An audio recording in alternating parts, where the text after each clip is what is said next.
je m'exprime au nom d'un collectif de représentants de la société civile, une vingtaine d'experts de la profession, sociétés d'audit, représentant très majoritairement les organismes tiers indépendants.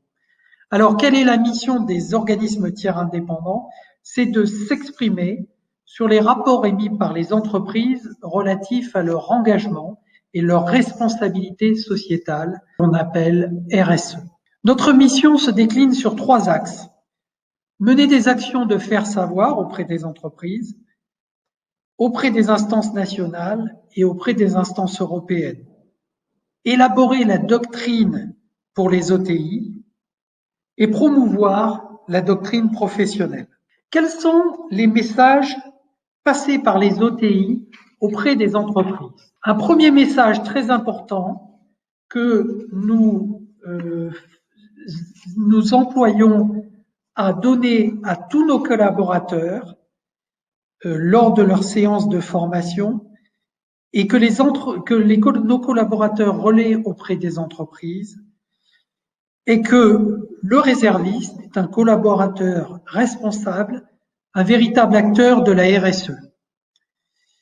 Il faut savoir que les rapports RSE des entreprises sont obligatoires pour toutes les entreprises de plus de 500 salariés. C'est aujourd'hui pas loin de 5000 entreprises qui réalisent de tels rapports RSE. Et au-delà, d'autres entreprises expriment également de manière volontaire leur démarche RSE.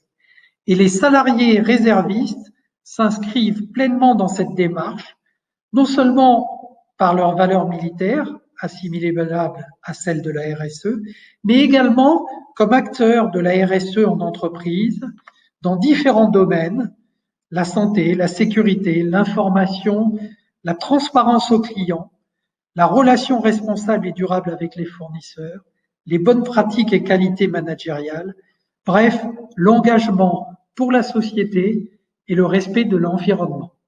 Alors, la réserve et l'entreprise est un partenariat gagnant-gagnant.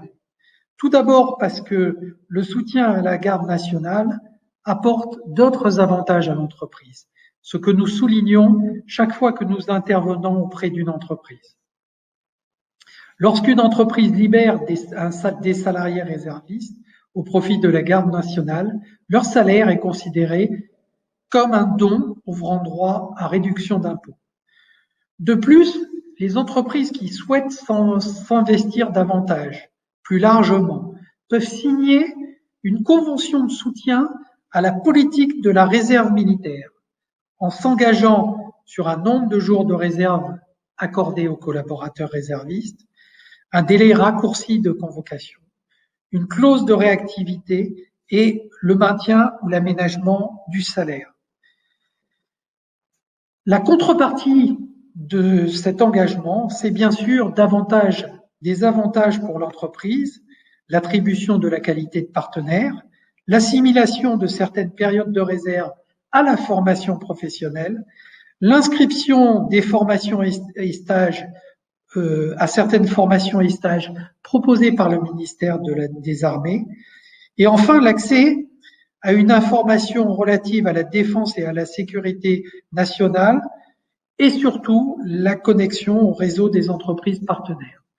Bref, ce que nous soulignons lors de nos interventions d'OTI, c'est le fait que cet engagement est essentiel et peut figurer dans les actions RSE de l'entreprise dans son rapport annuel.